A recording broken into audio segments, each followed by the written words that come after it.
नमस्कार दोस्तों, मेरा नाम है विदेश कुमार और स्वागत है आप सभी का आंगन एकेडमी में। दोस्तों, आज हम उन सभी विराम चिन्हों के बारे में पढ़ने वाले हैं जिनसे रिलेटेड क्वेश्चन एग्ज़ाम में पूछे जाते हैं और जिनकी नॉलेज आपको होना अनिवार्य है। तो सबसे पहले मैं आपको ये क्लियर कर दूं कि विराम का मतलब होता है रुकना, ठीक है। यानी जब भी हम कुछ पढ़ते हैं या कुछ बोलते हैं तो जिस समय हम थोड़ा रुकते हैं उसकी ड्यूरेशंस अलग अलग हो सकती है। जहाँ हम रुकते हैं उसे हम विराम कहते हैं। तो भाषा में जब लिखने की बात आती है तो वहाँ कुछ चिन्ह होते हैं, उन चिन्हों के बारे में पढ़ते हैं। तो इसमें सबसे पहले हम बात करते हैं पूर्ण विराम के बारे में, यानी फुल स्टॉप। प्रश्नवाचक व विस्मयवाचक शब्दों को छोड़कर अन्य सभी प्रकार के वाक्यों के बाद लगाया जाता है। यानी पूर्ण विराम जो है वो सभी प्रकार के वाक्यों के पीछे लगाया जाता है, केवल दो प्रकार के वाक्यों को छोड़कर। एक तो प्रश्नवाचक और एक विस्मयवाचक, यानी जिसमें कोई प्रश्न पूछा जाता है, और विस्मयवाचक जिसमें कोई इच्छा जाहिर करता है व्यक्ति या फिर कोई शौक व्यक्त करता है। ठीक है, जैसे नीचे कुछ सेंटेंस हम देख लेते हैं। सेंटेंस लिखा है लक्ष्मी विद्यालय जाती है। ठीक है भाई, लक्ष्मी विद्यालय जा रही है, क्या दिक्कत है?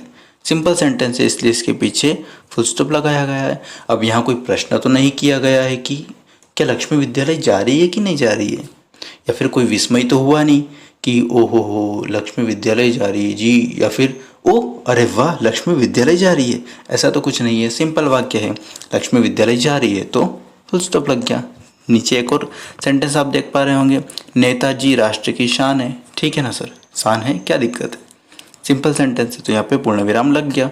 ये होता है पूर्ण विराम। और इंग्लिश में आप जानते हैं इसकी जगह एक डॉट लगाई जाती है, इसी को फुल स्टॉप कहते हैं। चलिए अगला देख लेते हैं। नेक्स्ट है अर्धविराम यानी सेमीकोलन।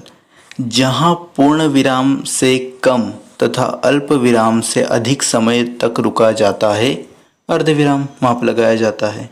यानी अभी हमने फुल स्टॉप में देखा था कि लक्ष्मी विद्यालय जाती है, बस बात खत्म हो गई, पूर्ण विराम हो गया ना। लेकिन अर्धविराम में पूर्ण विराम से कम समय तक रुका जाता है, लेकिन अल्प विराम से ज़्यादा समय तक रुका जाता है। अब अल्प विराम क्या होता है, यानी वो कोमा, जिसके बारे में आगे आपको बताऊंगा, उससे थोड़ा ज़्यादा रुका जाता है। ठीक है, जैसे हम नीचे जो सेंटेंस लिखे हैं इनको मैं पढ़ के बताता हूँ कैसे पढ़ा जाता है इनको। अंगूर बहुत खट्टे हैं किंतु हमारे बागान के नहीं हैं।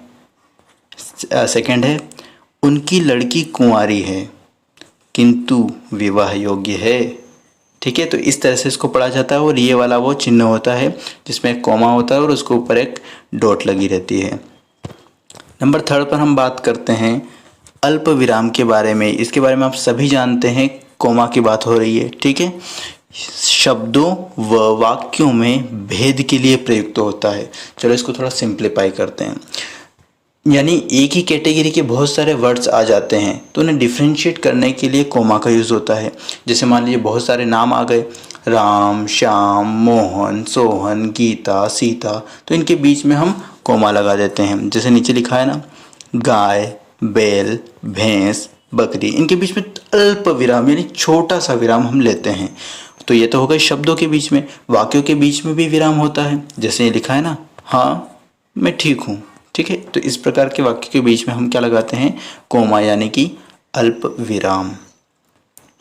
चलिए नंबर 4 पर हम बात करते हैं प्रश्नवाचक चिन्ह के बारे में। तो इसे कौन नहीं जानता, हर कोई इसके बारे में जानता है, यानी क्वेश्चन मार्क की हम बात कर रहे हैं। तो प्रश्नात्मक वाक्यों के पीछे लगाया जाता है, यानी प्रश्नवाचक चिन्ह केवल उन्हीं सेंटेंस के पीछे लगाया जाता है जिसमें कोई ना कोई क्वेश्चन पूछा गया है। बाकी सभी में तो ये नहीं लगाया जाता। इसका बस एक ही प्रकार के वाक्यों में यूज़ होता है। जैसे सेंटेंस लिखा है, तुम कहाँ से आई हो, क्वेश्चन पूछा है ना भाई, कहाँ से आई हो, या फिर तेरा नाम क्या है। ठीक है, तेरा नाम क्या है, ये होता है प्रश्नवाचक चिन्ह। अच्छा फ्रेंड्स, आपको मैं यहाँ पर एक क्वेश्चन पूछता हूँ। आप में से बहुत सारे लोगों को शायद पता भी होगा कि इस तरह का भी एक विराम चिन्ह होता है, इसे उल्टा प्रश्नवाचक चिन्ह कहते हैं। तो आप मुझे कमेंट बॉक्स में बताइए कि ये वाला जो विराम चिन्ह है ये किस प्रकार के वाक्यों में प्रयोग किया जाता है। मैं आपको एक चीज़ क्लियर कर दूं कि ये प्रश्नात्मक वाक्यों के पीछे इसका प्रयोग बिल्कुल भी नहीं होता है। तो आपको कमेंट बॉक्स में बताना है कि ये वाला जो विराम चिन्ह है ये किस प्रकार के सेंटेंस के पीछे लगाया जाता है। अगर आपको नहीं पता है तो आप कमेंट कर सकते हैं, मैं इस पर एक छोटी सी वीडियो बना दूंगा क्योंकि बहुत इंपॉर्टेंट है और ये थोड़ी सी यूनिक नॉलेज है। जब तक हमारे पास कोई यूनिक नॉलेज नहीं होती हम स्मार्ट नहीं बन सकते। सो कमेंट ज़रूर करना, ठीक है। अब यहाँ पर आपको एक कन्फ्यूज़न होता है कि बहुत सारे प्रश्न तो हमने ऐसे भी देखे हैं जिनके पीछे तो फुल स्टॉप लगाया जाता है।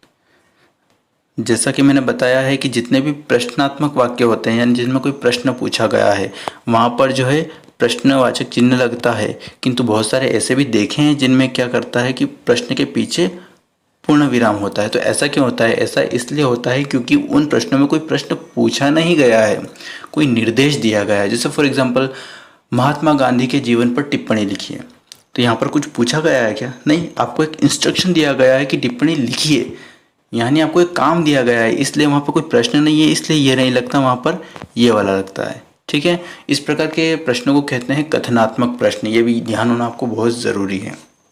चलिए आगे बढ़ते हैं, और हाँ आप इसके बारे में मुझे ज़रूर बताना, बहुत ही इम्पोर्टेंट चीज़ है। चलिए आगे बढ़ते हैं। अब हम बात करते हैं विस्मयादि बोधक चिन्ह के बारे में, यानी एक्सक्लेमेशन मार्क के बारे में। तो इसका यूज़ कहाँ होता है?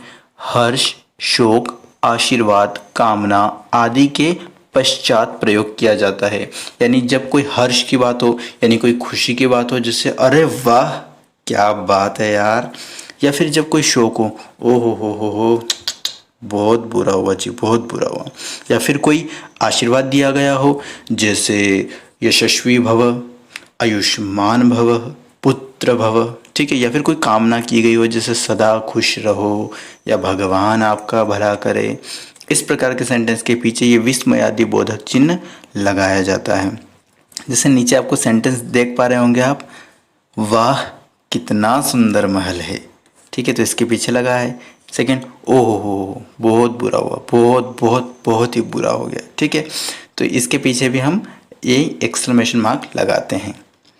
चलिए आगे हम बात करते हैं उद्धरण चिन्ह के बारे में। इसका नाम थोड़ा सा खतरनाक है, लेकिन ये इसको आप जानते हैं, इन्वर्टेड कॉमास के बारे में हम बात कर रहे हैं। अब ये कहाँ यूज़ होता है? तो किसी महत्वपूर्ण कथन को उल्लेखित करने के लिए प्रयोग किया जाता है। चलो इसको सिंप्लीफिकेशन करते हैं इसका। मान लीजिए मैंने कोई आर्टिकल लिखा, उस आर्टिकल को मैं अपने मन से लिख रहा हूँ, यानी मेरे मन में जो विचार आ रहे हैं वो सारे विचार मैं लिख रहा हूँ, लेकिन मुझे उसमें एक ऐसी बात डालनी है जो मैंने नहीं कही है, बहुत पहले कही जा चुकी है, तो उसे मैं इन्वर्टेड कोमा में लिखूंगा। मान लीजिए मैं अहिंसा पर कुछ निबंध लिख रहा हूँ, लेकिन अगर मैं वहाँ पर इस लाइन को शामिल करता हूँ, अहिंसा ही परम धर्म है, तो ये विचार मेरा तो नहीं है, ये तो बहुत पहले से कहा जा चुका है, ठीक है। तो इसको मैं वहाँ लिखूंगा तो इसको हमेशा इन्वर्टेड कोमा में ही लिखूंगा, यानी उसमें एक कोटेशन हम यूज़ कर रहे हैं। तो जब भी हम किसी और की बात को कोट करते हैं तो उसे हम इन्वर्टेड कोमा में लिखते हैं। जैसे नीचे एक और लिखा है, सत्य ही शिव है, ठीक है, बात हमारी नहीं है, बात बहुत पहले कही जा चुकी है, बात किसी और की है, यानी किसी और की बात को कोट करेंगे तो डेफिनेटली हम वहाँ पर जो है ये वाला जो इन्वर्टेड कोमा है ये लगाएंगे। ये इस तरह से होता है, ठीक है। ये जो भी हम हिंदी में लिखते हैं ना, और ऊपर जो लाइन खींचते हैं जिसे शिरा रेखा कहते हैं, ये वाली, इसके यहाँ पर ये लगाया जाता है दोनों ओर, ठीक है। चलिए अब आगे बढ़ते हैं। अगला जो हमारा विराम चिन्ह है वो है योजक चिन्ह। जी हाँ, यानी हाइफेन के बारे में बात करने वाले हैं। तो दो समान शब्दों या तुलनात्मक शब्दों या विपरीतार्थक शब्दों के मध्य, पीछे नहीं मध्य, इसका प्रयोग होता है। अब दो समान शब्दों यानी जो एक जैसे शब्द होते हैं, जैसे कभी कभी या बार बार, अरे धीरे धीरे, इस प्रकार के सेंटेंस के बीच में इसका प्रयोग होता है।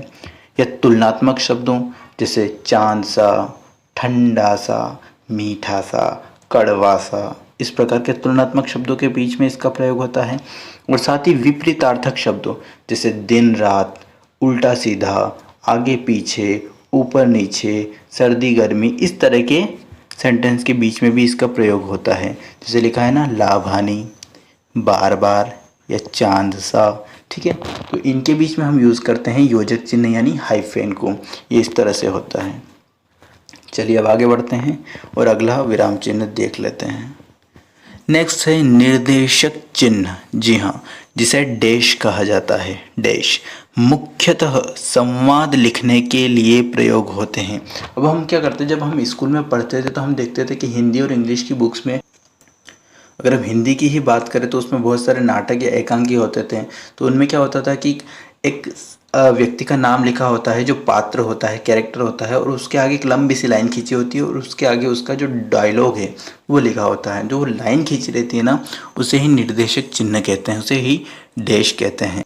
नीचे एक्सप्लेनेशन के लिए मैंने 2 सेंटेंस लिखे हैं। जैसे मान लीजिए कोई राकेश नाम का पात्र है, वो कहता है मैं जानता था, मैं जानता था, मैं जानता था। तो रानी कहती है क्या जानते थे, हैं क्या जानते थे। तो ठीक है, इस प्रकार से जो बातें होती है और ये जो चिन्ह लगाया जाता है बीच में, इसे कहते हैं निर्देशक चिन्ह। ठीक है। और यहाँ एक इम्पोर्टेंट बात याद रखने वाली ये है कि यह योजक से बड़ा होता है। ठीक है, तो इसको आप याद रखना। जो योजक चिन्ह होता है, जो 2 शब्दों के बीच में लगाया जाता है, चाहे वो शब्द तुलनात्मक हो, विपरीतार्थक हो या समान शब्द हो, ठीक है, तो वो छोटा होता है। लेकिन जो संवाद के लिए प्रयोग होता है पात्र के नाम के आगे, वो बड़ा होता है, हमेशा ये योजक से बड़ा होता है। तो दोस्तों वीडियो ज़्यादा लंबा ना हो इसलिए मैं इस वीडियो का पार्ट 2 बनाऊंगा, क्योंकि अभी बहुत सारे विराम चिन्ह बाकी हैं, तो उनको हम पार्ट 2 में देखेंगे। आपको इस वीडियो के एंड में ही उस पार्ट 2 की भी लिंक मिल जाएगी, तो आप उस वीडियो को भी ज़रूर देख लेना। तो दोस्तों अगर आपको ये वीडियो अच्छा लगा है तो प्लीज़ इस वीडियो को लाइक करो, और सब्सक्राइब बटन के साथ अभी तक कोई हरकत नहीं की है तो प्लीज़ कर दो यार। और अगर विद्या के मंदिर में आए हो तो घंटी बजाना तो अनिवार्य है। मैं काम की वीडियोस लाता रहूँगा। Thank you very much.